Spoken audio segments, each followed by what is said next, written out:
What have you seen from Draymond lately? Seems as if he's somewhat simplified his game on offense and is playing that all-world defense that we're so used to seeing. He's playing as well as I've ever seen him play. Yeah. The assist-to-turnover ratio is spectacular, kind of unheard of. Right. And it's not just the assist, it's the push. It's the constant pressure he's putting on the defense. And then picking up the ball if nothing's there and moving it on. It's a highly underrated skill in the NBA because it, just being able to force the defense to react, make a jump stop, and swing the ball. You're already giving your whole offense an advantage. And so even on these possessions where he's not getting assists, he's putting our offense in a position to score and to attack. And defensively, he's been all over the place. I think he's feeling healthier than he has in a long time. And like I said, I think he's playing his best basketball of his career. Do you think that having DeMarcus out there now just adds a little, because he was kind of in a shooting funk and maybe in his own head a little bit, and just getting DeMarcus out there now, it's another option that he can just move the ball to and keep it simple on offense? Yes, I think there's that. I mean, we have another option with DeMarcus, not only as a shooter but as a screener. Yeah. DeMarcus is a tremendous screener. So, a lot of times Draymond will handle the ball and DeMarcus will screen away for somebody else. Much like when we had Bogut and Zaza and David West. So it's great to add a screener. And then I think the other underrated value of DeMarcus is it takes a lot of the pressure off Draymond to play center and to battle some of the big guys. That's tiring. Absolutely. The reason we don't do it a whole lot. And so I think, tomorrow night, for example, to have DeMarcus be able to guard Embiid and then bring Loon in.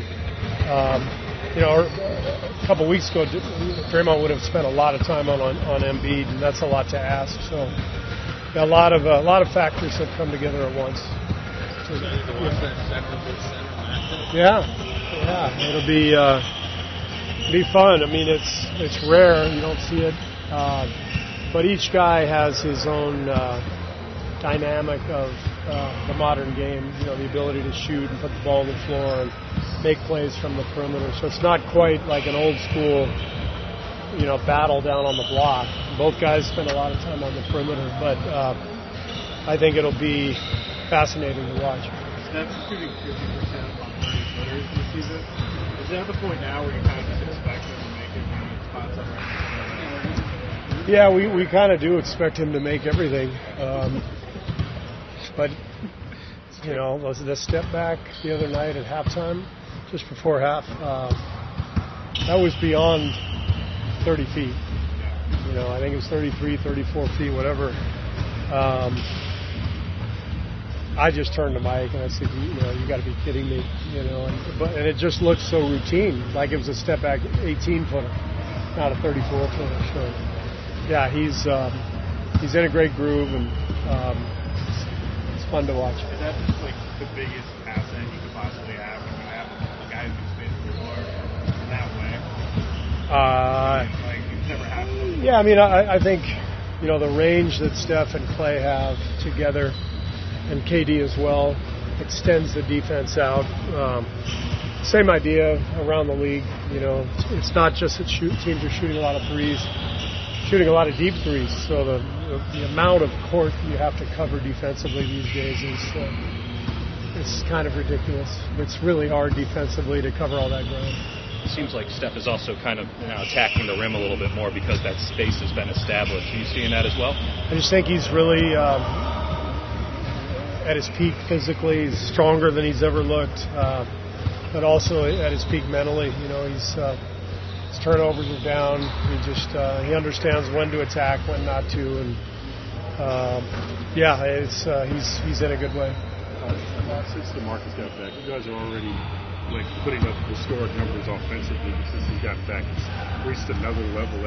Is this offense as good as you've seen it since you've been here? You mean the last 5 games with DeMarcus? I don't know. I mean, I don't spend a whole lot of time, comparing. I'm sure when we won 73 that year, there were spells during that season where we looked like this, but we're just in a really good groove. So you get to do the historical comparisons. That's your job. So I don't know. Following up on DeMarcus, how is he doing win-wise? Do you see him ramping up a little bit with minutes? We'll see. We'll see. He's still sore, and his body's sore. He just started playing less than 2 weeks ago. So I equate it to he's like in the middle of training camp right now. It's like mid-October. So we're gonna be smart, easing along. First game in front of the Oracle crowd. How exciting do you think that will be for him, and just for the fan base to finally get to see him play in person? Yeah, it's going to be fun. Just the when he's announced, I think the fans will give him a huge ovation. It'll be fun. There'll be a lot of energy in the building, and especially with Philadelphia coming in, and great matchup with Joel Embiid. So it should be a fun night at Oracle. Speaking of the Sixers, obviously don't get to see him that much. Only play him a couple times a year. What have you seen from them this year, especially after adding Butler? I haven't spent a whole lot of time watching them. I'll watch some more tonight and tomorrow. But obviously, very talented team. 3 all-star players, some good complementary players, good shooters like Redick. They're one of the best teams in the league. Has it surprised you at all how easily DeMarcus has fit into the system offensively? Not really, because he's always been very skilled. He's always had feel as a passer, and if you can shoot and pass, you're going to fit with our guys. And if you see things unfolding before they happen, you're going to fit in. And I think he said it himself the other night. Yeah. You put a bunch of high IQ guys on the floor together, they're going to figure it out. And you've already seen him a couple times leading fast breaks and just very patiently find the backdoor cutter and get layups for us. He sets a monster screen. He sees the game. He's got a brilliant basketball mind, and so he's been a great fit because complements everybody else and vice versa. Sometimes we're talking about dog days of January. No. Yeah, no dog days this year. It's been nice. I think he personally got us through what would normally be, the tough stretch. And let's face it, we had some tough days earlier in the season between injuries and some drama and all that stuff. So it doesn't feel like the normal January, February point of the schedule. It feels fresher, and I think a lot of that has to do with DeMarcus. Someone who's coached All-Star games, every year this comes up, almost every year, about maybe they should expand the roster. As a coach, whether the roster is 12 or 14 or whatever, is there much of a difference for you? Would it be much different for you if you had another 2 or 3 people on the roster? 3 might be a pretty dramatic difference. I think 1 or 2 would be fine. I think 13 makes the most sense. We have 13 every night suited up. Seems like you should have 13 in the All-Star game.